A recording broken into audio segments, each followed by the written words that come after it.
Mereka cuma bisa berjualan nyasap, ya, kemudian mengancam-ngancam kalau nggak cinta kepada mereka masuk neraka. Nah, akhirnya para muhibin ngasih sedekah dong, kan gitu.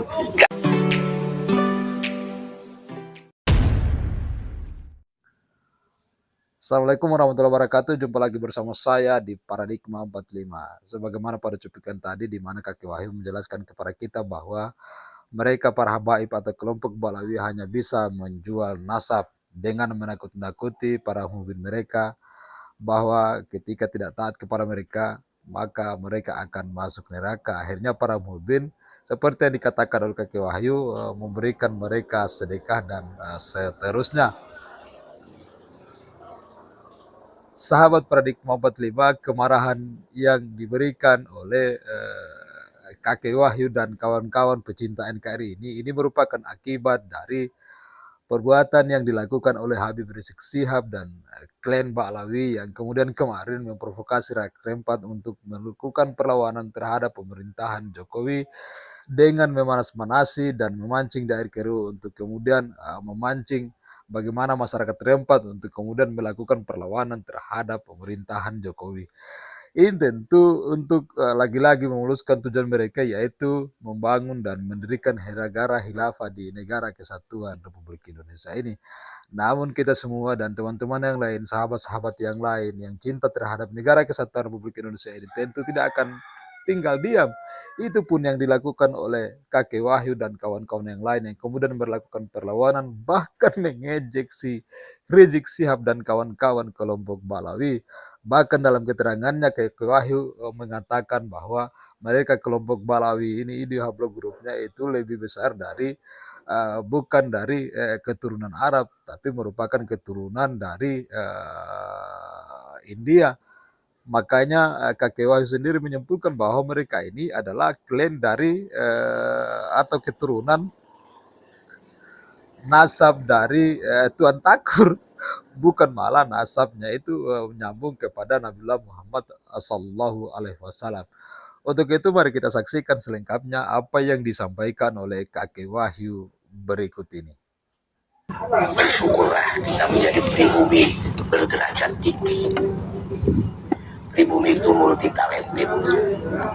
Misalkan pribumi yang meminta-minta di jalanan, Kakek Wahyu itu pakai talenta dengan penampilan yang lucu, dengan lagu-lagu yang kadang-kadang lucu dan kadang-kadang romantis, sehingga orang kemudian memberi sedekah. Beda dengan orang-orang yang ngaku cucu Kanjeng Nabi gitu. Padahal mereka bukan cucu Kanjeng Nabi, pantasnya cucu Tuan Takur. Gawong genetikanya 48% itu adalah Asia Selatan India, sedangkan genetikanya Arab cuma 3,5%. Ya nggak mungkin curiah Kanjeng Nabi, nggak mungkin.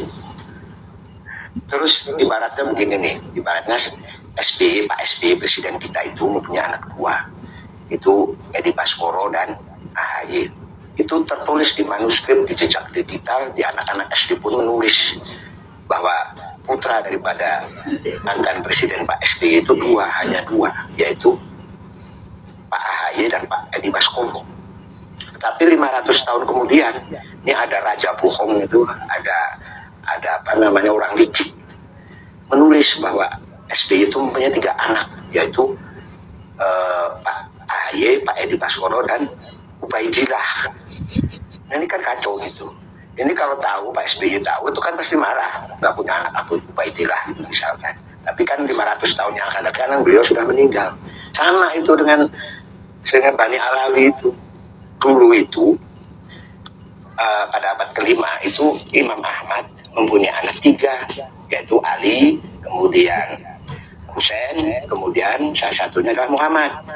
Nah, itu udah ditulis di situ, semua orang tahu, manuskrip tahu abad 5.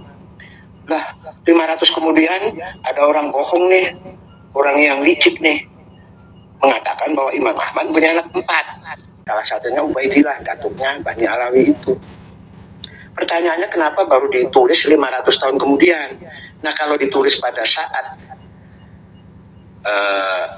Imam Ahmad hidup, dia nggak berani. Misalkan atau 100 tahun kemudian dia tetap nggak berani karena masih ada turun-turunannya yang akan mengoreksi itu.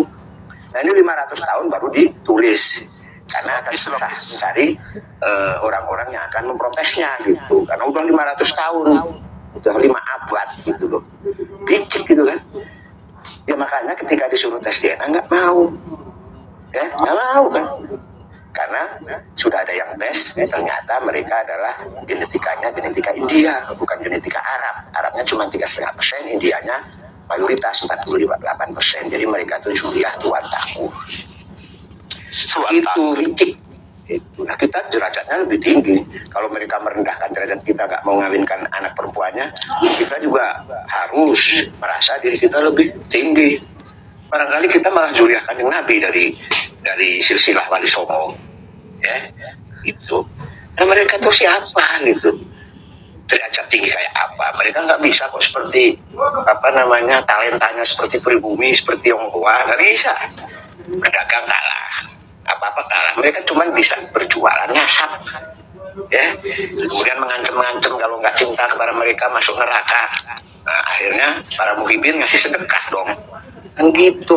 Gak gentle itu bukan derajat mulia, derajat paling rendah kalau orang gak gentle begitu. Sudari si Sudari lagi provokasi nih mak ke masa kasus si Lempang gitu. Kita kumpulkan, kalau nggak salah dia mau mengumpulkan jutaan umat untuk demo di mengusir Jokowi di Istana Merdeka. Ternyata yang hadir cuma 1000-an. Mulai nggak laku lu. Habib Jumbo, Sudari, masa seorang ulama itu ngajak fitnah? Kita cari kesalahannya. Kalau tidak ada fitnah dengan fitnah yang bisa diterima masyarakat, dikasih nanti anak turunnya tidak soleh dan soleha. Ini merek apa nih? Kadal kadal Jumbo. Ingat pribumi jauh lebih mulia daripada kadal tersebut.